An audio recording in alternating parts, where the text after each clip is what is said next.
فأهل العلم في الأكوان تهدينا لما يغني، فهذا في علوم الدين من آياته يجني، وهذا في علوم الكون فيما جد كان يبني كلا العالمين ما اجتمعا،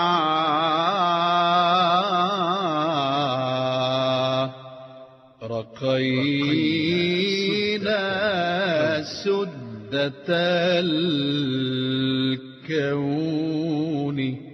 رجال العلم في الدنيا عماد النور والفكر، رجال العلم في الدنيا عماد النور والفكر، بهم تسمو حضارتنا لتعلو دامت الدهر. رجال العلم في الدنيا عماد النور والفكر، رجال العلم في الدنيا عماد النور والفكر، بهم تسمو حضارتنا لتعلو دامت الدهر.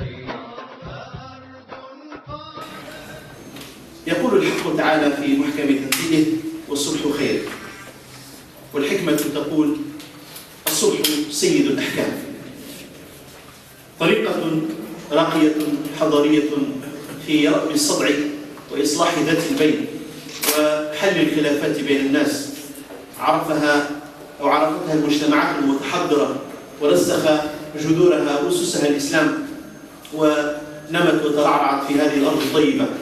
وللمجتمع الجزائري تجربة رائدة في هذه الطريقة الناجعة لحل المشكلات، تباينت أو تنوعت بحسب الأعراف والبيئات والمناطق في هذا الوطن أو ربوع هذا الوطن العزيز.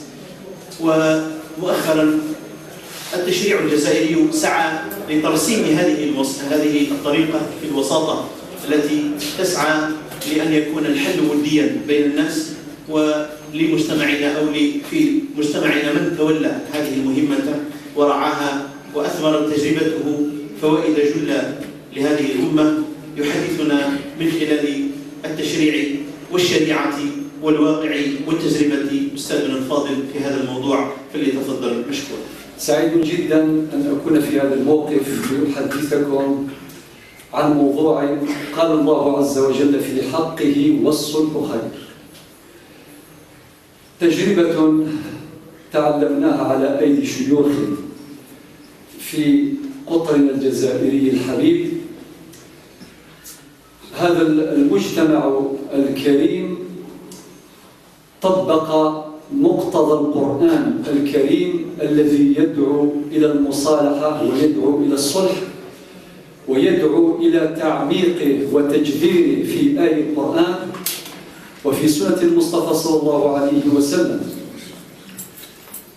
الصلح كما يعلم الجميع له أصول عميقة في الإسلام، فاتجه الفكر العالمي في الوقت المعاصر إلى قيم الصلح. إذن ويظهر عتق الخيط من أصواتها. هذه الأصوات تنادي باستمرار إلى ضرورة تجسيد هذه القيم، لأنهم أدركوا بأن المخرج من هذه المشكلات التي يعيشها الناس في دنيا الناس مشكلات معقدة وتزداد تعقيدا مع تعقد الحياة. قضايا في الاستثمار، في الاقتصاد، في الأمور المالية، في القضايا الاجتماعية، قضايا بين الشركات المتعددة الجنسيات.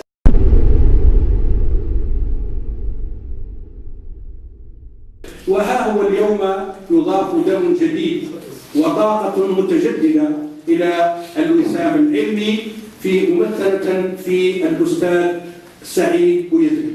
ماذا عساني أنا أن أضيف على ما سمعنا من الشهادات الحية التي عاشت وعايشت هذا الموسوم بهذا الوشاح. ماذا عساني أضيف مما سمعتم من فضائل ومن قيم ومن استعداد علمي ثقافي ومن تضحية وتفاني قل أن نجدها في أمثاله من العلماء العاملين. لا أجد ما يمكن أن أضيفه سوى أن أقول بأن هذا العالم هو المثقف الذي تعددت مجالات علمه وعمله، فهو الداعية بالحكمة والموعظة الحسنة الذي يجوب الجبال والفيافي والوهاد، لا في منطقة زواوة أو منطقة القبائل فقط، وإنما في كل أنحاء البلاد، من أجل تعميق الانتماء للإسلام وإشاعته بين العباد، والعالم العامل بعلمه. وكم يحتاج وطننا إلى أمثاله، وكم تتطلع ثقافتنا إلى نوعه من العاملين في وطن يئن من الآفات ومن ثقافة تعاني الضحارة وشتى الاهتزازات. فهنيئا لك يا ابننا ويا أخانا ويا صديقنا ويا زميلنا. أخونا السعيد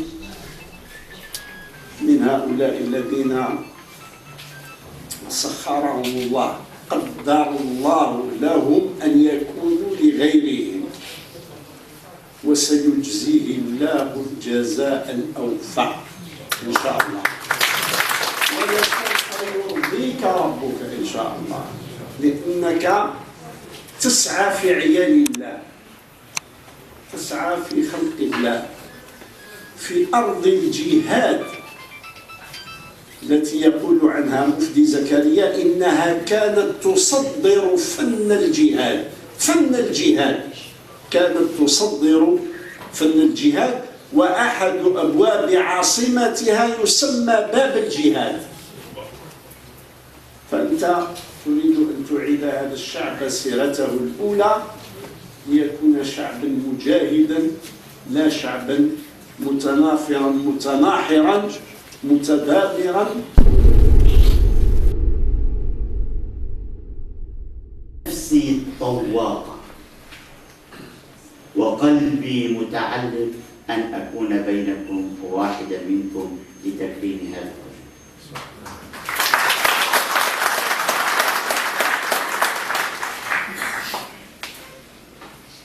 نعم، نحن قد يوجد بيننا ساعد الصلح، ولكنه أعطى من وقته وعقله وقلبه وعلمه وحياته، لأن الصلح يحتاج إلى وقت ويحتاج إلى أعصاب.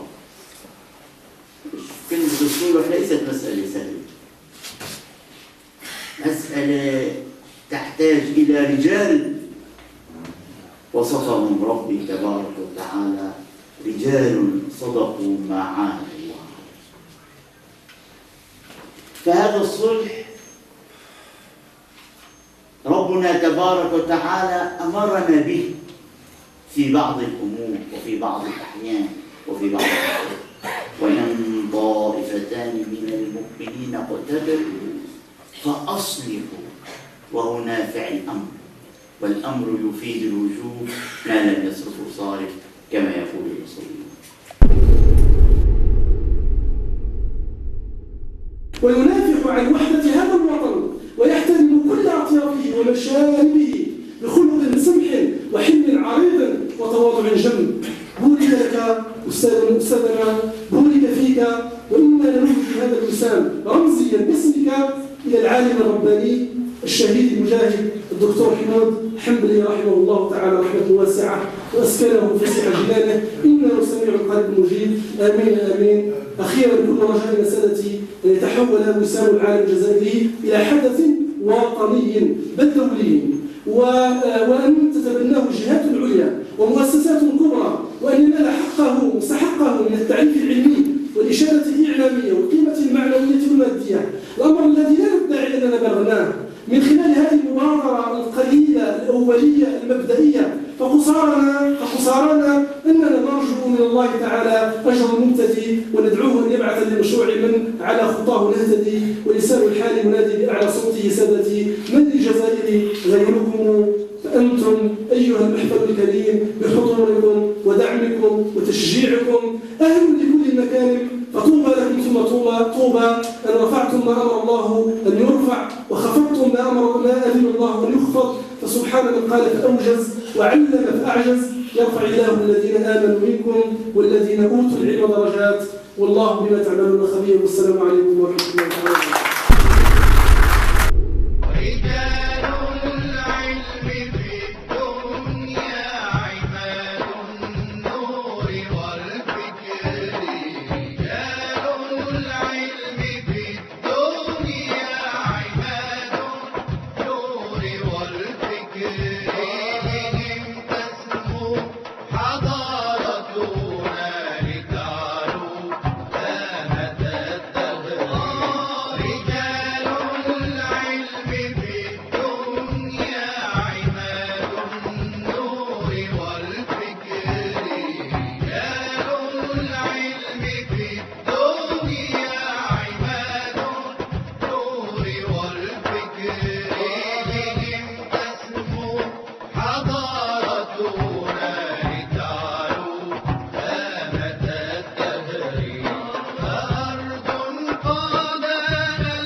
فأرض قادها العلماء لا ترتاح للجور، لأن العلم يجعلها رحاب الخير والطهر. فأهل العلم في الأكوان تهدينا لما يغني، فهذا في علوم